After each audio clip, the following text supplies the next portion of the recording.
Coba kita bayangin satu momen, sebuah momen yang begitu kuat, yang bukan cuma mengubah hidup satu orang, tapi juga mengubah total arah sejarah dunia selamanya. Nah, inilah yang akan kita bedah tuntas hari ini, kisah luar biasa di balik turunnya wahyu pertama kepada Nabi Muhammad. Pernah kepikiran gak sih, gimana ceritanya sebuah peristiwa yang jadi fondasi peradaban dan keyakinan miliaran manusia itu berawal? Seringnya kita ngebayangin sesuatu yang super megah, yang langsung menggelegar dan mengguncang dunia. Tapi ternyata, kenyataannya itu jauh lebih intim, jauh lebih personal. Momen ini nggak dimulai dengan gemuruh petir, melainkan dalam sunyi senyapnya sebuah gua yang terpencil, dalam sebuah momen pribadi yang penuh dengan rasa takut, keajaiban, dan misteri ilahi. Oke, untuk bisa benar-benar ngerti peristiwa yang luar biasa ini, kita harus mundur sedikit ke masa sebelum kenabian Muhammad. Waktu itu, beliau adalah sosok yang sangat disegani di Mekah, terkenal banget karena kejujurannya. Tapi, di lubuk hatinya, ada sebuah kegelisahan yang mendalam soal kondisi spiritual kaumnya. Setiap tahun, khususnya pas bulan Ramadan, beliau itu melakukan yang namanya uzlah, atau ya menyendiri gitu. Di dalam gua kecil inilah, dikelilingi sunyinya pegunungan, beliau merenungkan alam semesta dan kepercayaan kaumnya yang menyembah berhala, yang rasanya kok keliru dan hampa banget. Tapi sebelum pertemuan yang menentukan itu tiba, seolah-olah alam semesta udah ngasih kode-kode duluan ke beliau. Tanda-tanda kenabian mulai muncul satu persatu seakan-akan mempersiapkan beliau untuk takdirnya yang begitu besar. Ada dua tanda utama yang, wah, luar biasa banget. Pertama, katanya ada sebuah batu khusus di Mekah yang selalu mengucapkan salam setiap kali beliau lewat. Dan yang kedua, selama 6 bulan penuh, semua mimpi beliau yang dikenal sebagai ru'ya asyadikah selalu jadi kenyataan, sejelas fajar yang terbit di pagi hari. Ini bahkan dianggap sebagai salah satu dari 46 bagian kenabian. Lalu, tibalah malam itu, malam yang akan mengubah segalanya. Di sebuah malam di bulan Ramadan, tahun 610 Masehi, di tengah kesendiriannya yang hening di Gua Hira, takdir akhirnya datang. Tiba-tiba, kesunyian itu pecah. Sosok makhluk agung yang gak pernah terbayangkan muncul di hadapannya. Itulah Malaikat Jibril. Dan disinilah pertemuan yang akan mengguncang jiwa Muhammad sampai ke dasarnya dimulai. Perintah pertama yang diucapkan malaikat itu begitu kuat, lugas, dan penuh kuasa. Iqra, bacalah.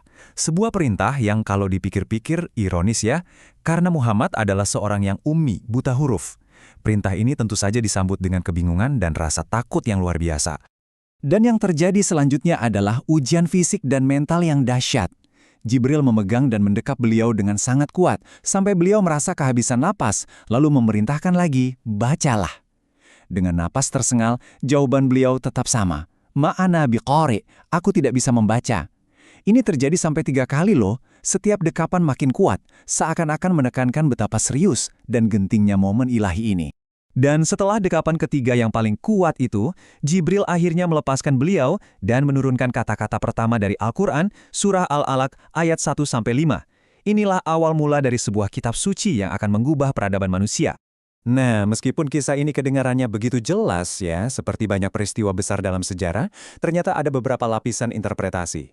Para ulama udah mengkajinya dalam-dalam dan menemukan nuansa-nuansa yang menarik banget. Tabel ini merangkum perbedaannya dengan cukup jelas. Jadi, pandangan mayoritas memang surah Al-Alaq. Tapi ada juga yang bilang surah Al-Mudathir itu wahyu pertama yang turun setelah masa jeda. Atau ada juga yang bilang surah Al-Fatihah sebagai surah lengkap pertama yang diturunkan sekaligus.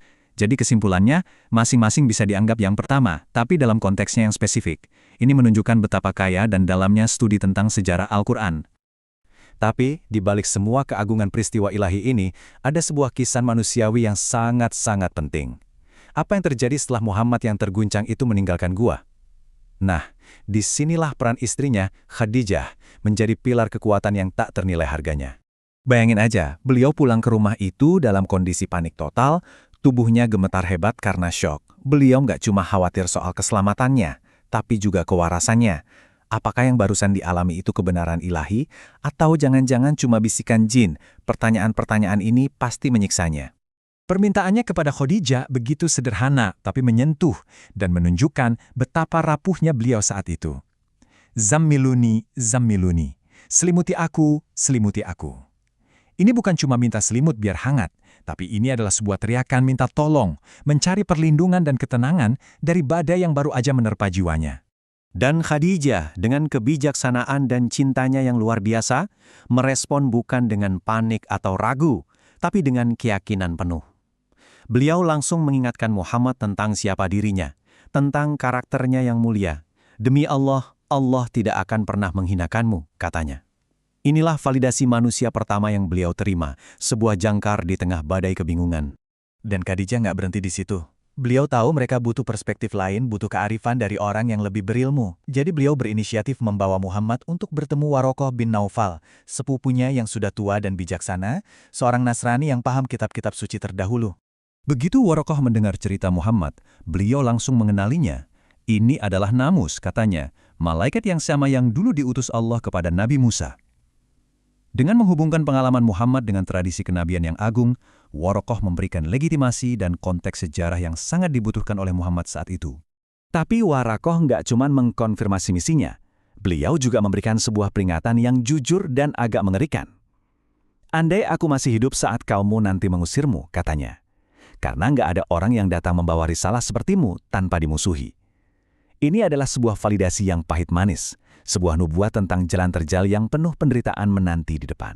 Konfirmasi dari Warokoh ini jadi titik baliknya. Momen ini menandai akhir dari kebingungan pribadi dan jadi awal dari sebuah misi ilahi. Tapi, jalan di depannya nggak langsung mulus dan terang. Justru sebaliknya, ada satu lagi ujian kesabaran yang berat menanti. Jadi setelah wahyu pertama yang begitu dahsyat, langit seolah-olah terdiam. Wahyu berhenti turun untuk beberapa waktu. Nah, periode ini dikenal sebagai Fatratul Wahyi. Ini adalah masa yang sangat berat buat Muhammad. Coba bayangkan ya, setelah merasakan koneksi ilahi yang begitu kuat, tiba-tiba ditinggal dalam kesunyian. Ini adalah masa yang penuh dengan kerinduan, keraguan, dan ujian spiritual yang mendalam banget. Jeda ini, menurut para ulama, ternyata punya tujuan yang sangat penting. Momen ini mengarah pada sebuah perbedaan krusial dalam misi Muhammad. Wahyu pertama, yaitu perintah bacalah, mengangkatnya menjadi seorang nabi, seseorang yang menerima wahyu untuk dirinya sendiri. Tapi wahyu kedua yang turun setelah jeda, yang memerintahkan bangunlah dan berilah peringatan, nah itulah yang mengangkatnya menjadi seorang rasul, seorang utusan yang punya tugas untuk menyampaikan risalah ini kepada seluruh umat manusia.